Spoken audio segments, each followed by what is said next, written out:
je comprends pourquoi cette impatience, puisqu'on va rendre deux hommages. Et quels hommages! Oui, deux visages reviennent ce matin dans les pages culturelles de vos journaux. Deux monuments, chacun dans son genre. Alain Decaux, l'historien, et Jim Harrison, l'écrivain. Alors Decaux, on ne peut s'empêcher de se demander comment il aurait raconté sa propre mort, écrit le Parisien ce matin. Les plus jeunes ne le savent peut-être pas, mais Decaux, c'était Monsieur Histoire à la télé, et ça a duré pendant 30 ans, aussi bien ici, sur cette chaîne, que chez nos amis d'en face. Alors, le titre des émissions à la tête desquelles il a été La caméra explore le temps, Alain Decaux raconte. Il faut l'imaginer, hein, pour ceux qui l'ont jamais vu, il était assis devant une table, il n'y avait rien, le studio était dépouillé, il était là, sans notes, et puis il vous parlait pendant 1 heure, et il vous passionnait, il vous captivait. Et puis à la radio, ça a duré 46 ans sur France Inter. François Hollande a eu d'assez jolis mots à son propos. Il dit il a fait aimer l'histoire aux Français. Il n'a jamais parlé de la France comme d'une nostalgie, mais comme d'un mouvement dont il a fait revivre tous les héros, grands ou petits, victorieux ou vaincus. Et puis alors Jim Harrison, Légende d'automne, d'Alva, Péchés capitaux, son dernier livre. Vous connaissez ses titres. Il était marié à la même femme depuis la fac, apprend-on ce matin dans le Parisien. Et il disait que leur amour commun pour la cuisine et le temps passé à inventer des recettes avait sauvé leur couple, carrément. Alors, si vous allez sur le site de Libération ce matin, vous verrez cette photo qui date de 2003. Elle a été prise à Paris, elle est assez étonnante. Elle est signée Jérôme Brésillon. Et vous en profiterez pour relire le portrait que Charlotte Rothman avait consacré à Jim Harrison en 2012.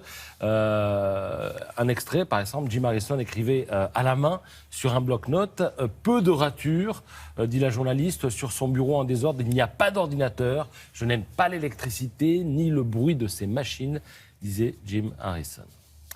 Alors, Marc Marais, ça vous dit rien? C'est le responsable de la plus grande discothèque d'Europe. Il est en photo ici avec Didier Varro, le directeur de la musique de France Inter. Pourquoi?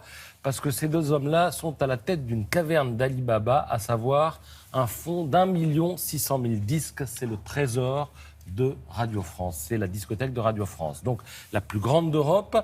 Actuellement, tous les disques sont dans un entrepôt au nord de Paris parce que la discothèque initiale est en pleine rénovation. Et alors, 4000 des disques que vous avez pu apercevoir sur la photo vont être mis aux enchères le 19 juin prochain. Alors, je n'ai pas la liste de ces disques, mais sachez que c'est une vente aux enchères qui risque d'intéresser les gens.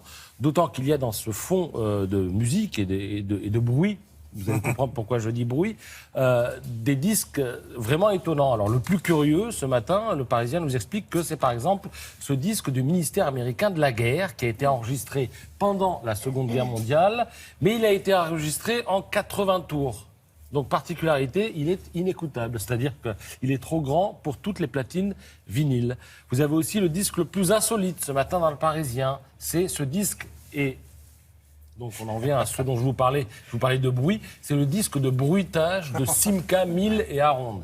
C'est-à-dire c'est quand même des trucs très très pointus. Vous avez aussi des disques de cloches de monastères, de bruit d'hélico, de bruit d'avion, etc. etc. Il faut quand même rajouter que Simca, Mille et Aronde, c'était des voitures, parce qu'il y en a beaucoup qui nous regardent et qui ne savent plus. C'est vrai, je ne l'ai pas précisé, mais effectivement c'était des vroom vroom, c'était des voitures. Ouais.